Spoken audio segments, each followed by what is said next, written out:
They've taken away my comfort zone, the podium. So bear with me as I try to look and see and do all at the same time. First of all, I would like to say, can you hear me in the back? All right. I'd like to thank all of you, especially those who planned this weekend. For I congratulate you, first of all, trusting God to reserve me for this weekend, like almost a year ago, and trusting me to show up. So it's all good. When I was first asked if I would accept this invitation to be with you, I was thrilled. Of course, I didn't think twice, and I said, yes. And I said, I will be on a sabbatical, so it will be all good. My husband said, did you just realize what you said? You're on a sabbatical. He is always looking after me and out for me. Thank you, Jill. And reminding me how I need to take care of myself. But on the other hand, I turned around and my response to Gary, by the way, honey, do you want to wave? Just wave. Do the royal wave.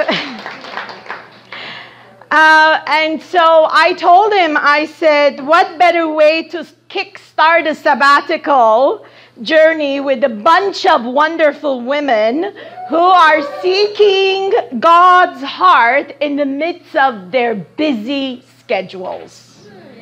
You have taken the time to be here today because it is important. So we are here. Gary and I have already packed 3 suitcases that is full of love and gifts to share in Lebanon with the refugee kids from Syria. And you know what? I want to give a big shout out. Please forgive me if this is wrong to UCW. But there is a store in Westport. It's called Jake by the Lake. And they sell T-shirts, the softest cotton T-shirts called Life is Good. She has given me 2 big garbage bags full of brand new T-shirts to take to the refugee kids in Lebanon. So I am touched and excited by all the support that's happening. If you asked me a year and a half ago, what do you think you want to do for your sabbatical? I had no clue. And now I'm going back to the place that I left 35 years ago. I made my way out around September 10 or 11 to Damascus, and then from Damascus took the flight to Los Angeles. I entered Los Angeles September 12, 1983. And guess what our tickets say? We arrived in Beirut September 12, 2018. Oh, wow. We did not plan it, but our actions of calendars, this camp helped us decide the dates. So you have a part in my journey. So if you'd like to be updated from my blog, you can go on my website. Here's my plug, revtakuhi.ca. And just there on the main page, register your email and you can receive any blog updates I do directly into your inbox. And I don't make money out of it, so it's free. Do it.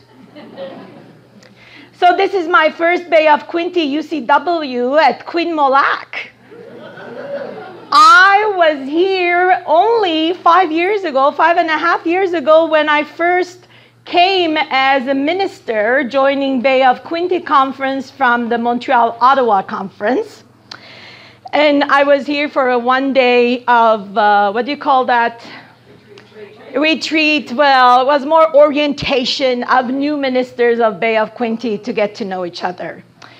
And if somebody said 5 years ago, you're going to come back here in 5.5 years and do this, I would have said, yeah, right. Right? So, friends, this is good. I know I was told to have 15 minutes, but we'll see.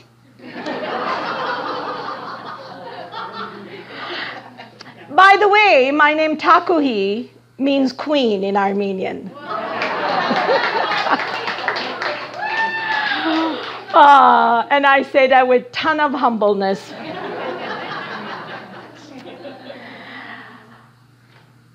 Ladies, I'm not so sure, or I don't know really the answer. Why are you here? Maybe you have been coming to this annual gathering for many years, or this year is the first time, like I am. We were talking earlier during supper that how long ago did this gathering begin at Quin, Mo-Lac, and there was a good number that said maybe 50. I would take that because I'm 50, so it's all good. Who has been here more than 25 years? 30? 35? Should I dare to say 40? All right! 45? Penny's up. She's not coming down. That is awesome. Okay, is there anyone 50? No, but 45? Not to UCW, but for W camp. Perfect. Well, all good. Well, I am here not because only you have invited me, but that is a big part of the reason. But the other side of that coin is that deep down in my heart, I yearn to share with you, with the world, how my life's journey is truly God's journey here on earth, in human form. You and I, just like Jesus. You and I are living God's story out in the open, in this place, in this time called life. We are all beloved daughters and sons of God, and all the pieces of our lives make up a portion of this masterpiece of God's presence with grace, mercy, love, generosity, faithfulness, whatever is good, liberating power, and you can add more on that list. And all is this revealed to this world through us. You and I, and millions and billions of other human beings, creation, creatures, we represent God's story. Think for a moment. We all have the same foundational beginnings, meaning the source of our life is the Creator, the fountain of all life, goodness and grace.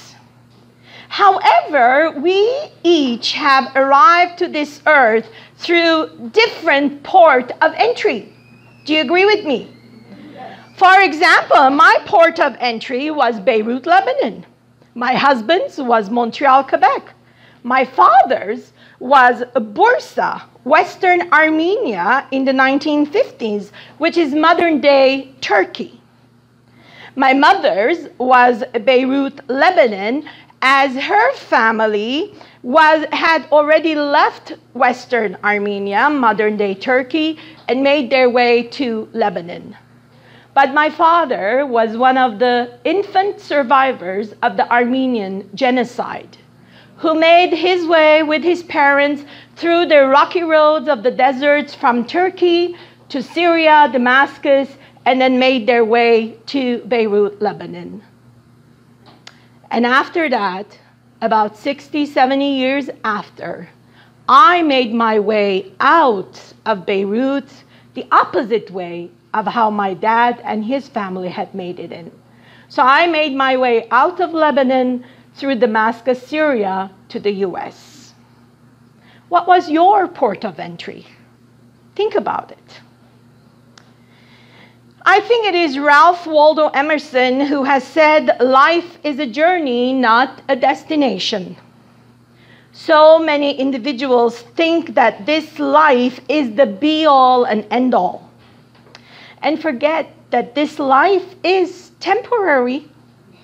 It is truly a journey, and what we do during this journey matters not just for ourselves, but also for all those who are coming after us. If life is a journey, then the image of a boat journeying on water, beautiful water outside to remind us of this, is a good image to hold on to, especially if we say life is not always smooth sailing. Yes, we all would like to have a life that is hardship-free, but we all face storms, either we like it or not. We encounter difficulties and endure wounds that sometimes leave scars. Beloved, I have learned that in those chaotic moments of life, we are called to stay close to the eye of the storm, to stay safe. Not necessarily safe from any physical harm, but safe within the presence of the one who gives peace and joy that surpasses all understanding in the midst of a chaotic moment, a stormy time.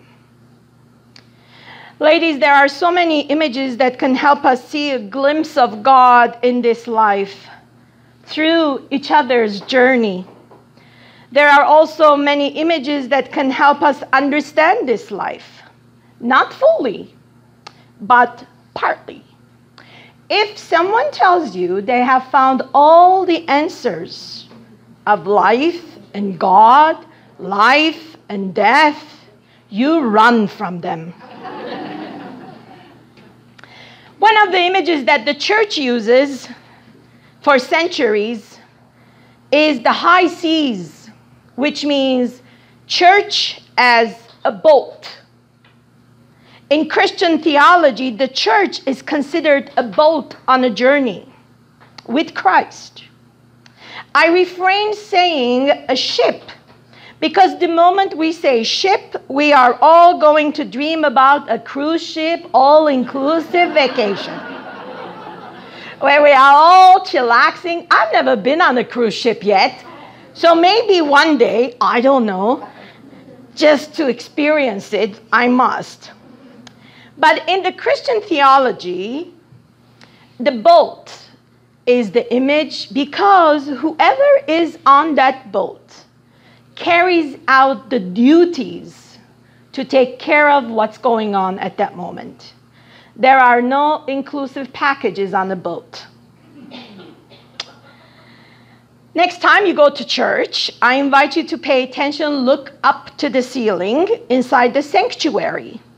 More than 95% of the time, you will realize that the sanctuary of the ceilings of the sanctuary look like an upside-down boat, like the deck. And you will have to imagine that you have just had a boat go upside down on your head, but without the water. And this reminds us that we are all on a journey as a community of faith, journeying together. So my port of entry was Beirut, Lebanon. I was born November 18, 1967, and the civil war in Lebanon began April 13, 1975, and supposedly it was ended October 13, 1990. But in reality, the country has never turned back to its original stability and safety. They still do not have healthy water running through the pipes, and electricity is sparse. But it appears that Lebanon continues to stay beautiful even with all the scars that are apparent all around her. Lebanon, a place that is as old as God, with its Mediterranean Sea and gigantic cedars. King Solomon used the cedars of Lebanon to build the temple, And you can read about the cedars of Lebanon over and over again about 70 times in the Old Testament. And in reality, throughout history, cedars of Lebanon are referred to the cedars of God because they live thousands of years. Who here can say you're 1,000 years old? Cedars of Lebanon can. Beloved, I am not going to give you a report on Lebanon, and I really am not going to go too much into details about my own personal life per se tonight, but I will share with you a little bit of stories here and there throughout the weekend. Tomorrow morning, I will be focusing, or we will be focusing on Ruth. Who knows Ruth from the Bible? Not my sister who sells Tupperware. Ruth. And we are going to talk about her. The book of Ruth is only 4 chapters. If you have your Bibles with you, try to read it tonight to familiarize yourself if you're not familiar with it. And the next day, we're going to talk about Esther a little bit. Who knows Esther? Oh, a little bit less, but good. Esther's chapters are 10. So I don't expect you to stop laughing and reading the book of Esther. So if you can read chapters 3 and 4, that would be fun. But today I invite you for this weekend for you to realize that this moment is a historical moment of your own journey. September 7, 2018, a moment in the history of the world, in the history of the universe, a moment in your own historical data.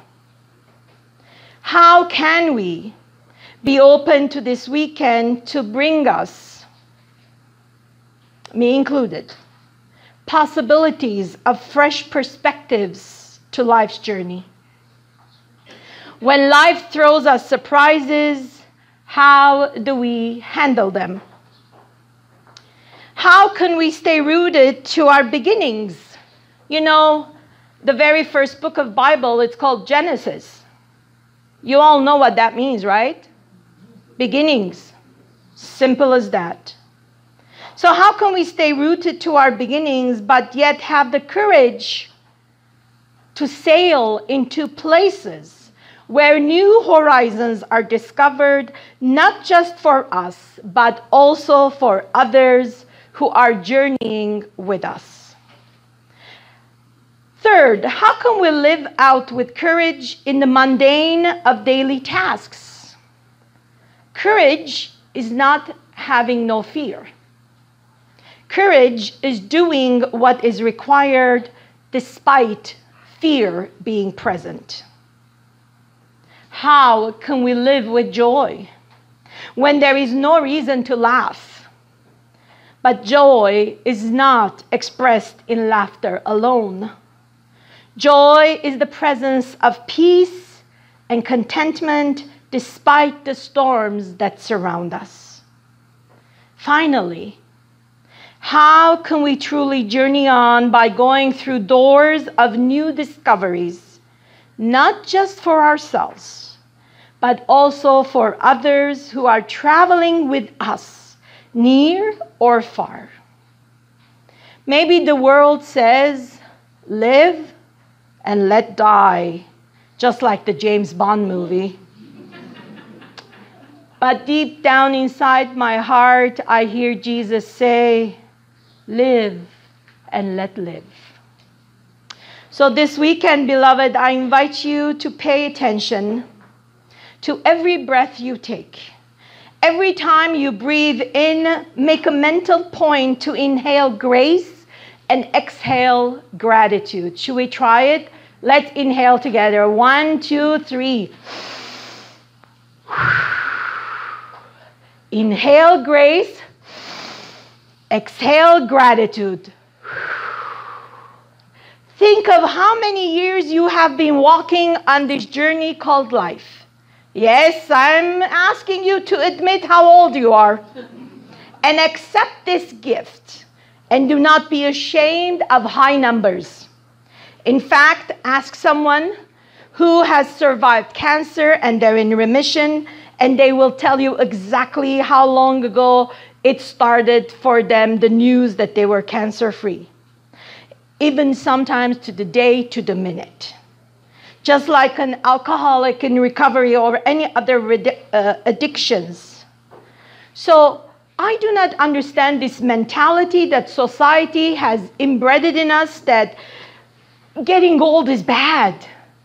It's not.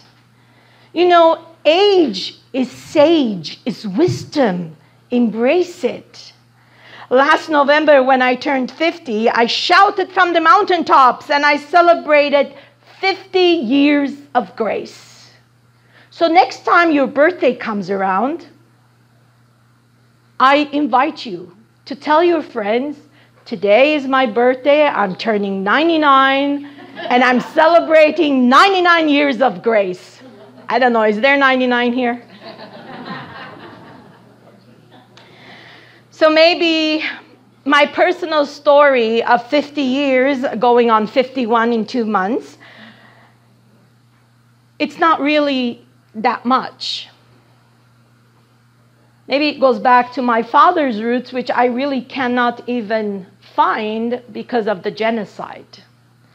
I can't go and do Ancestry.com to find out about my ancestors, because there ain't no Ancestry.com at genocide, right? So maybe the Demirjian family started in 1800s or whatever it did. But in reality, in 2013, when I was having lunch with 2 wise women, it came to me. I said, you know what, maybe I cannot do Ancestry.com, but I know my roots. I come from the Creator. That is the beginning of my ancestry. So before I conclude tonight, I would like to ask you a few questions. I would like you to think about your own life journey this far. What a gorgeous place we are at. We were just up at the cabin and I heard this different bird noise that I'm like, oh! I said, honey, is that a bird? He said, yes.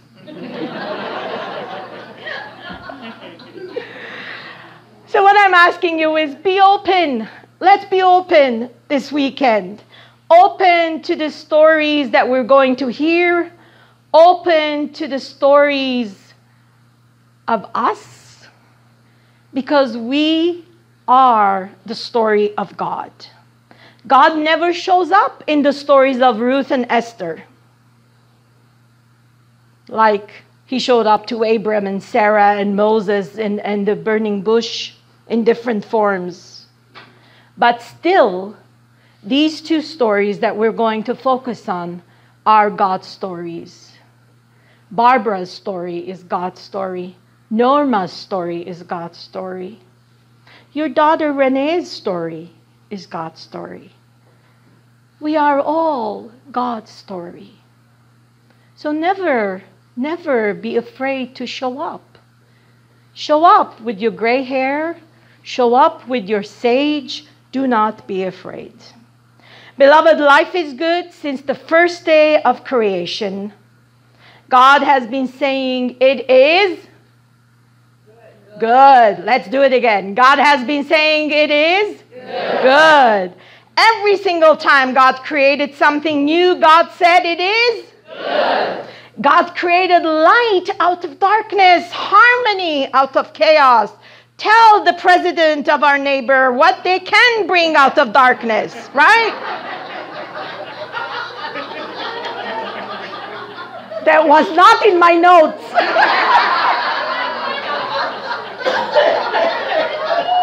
And we have started to get loose. Who's 18 and under? Go out. No. I can't wait to hear you guys. Okay, all this to bring it all together. The most important part of creation story for me that I would like to tell you tonight is the part where Genesis 1:2 reads, "Now the earth was formless and empty. Darkness was over the surface of the deep, and the Spirit of God was hovering over the waters. For me, verse 2 is the most important part because it tells us the Spirit of God was hovering over the waters. That means that God was present even in the darkness, in the chaos, and the void of the universe. And that is good news because that says God is always present with me, with you. Even when my life, your life, seems to be in darkness sometimes and in chaos sometimes. And sometimes you feel empty, void, and just like, oh, again. And the little whisper reminds you, you are my beloved. You are not alone. Thanks be to God. Amen.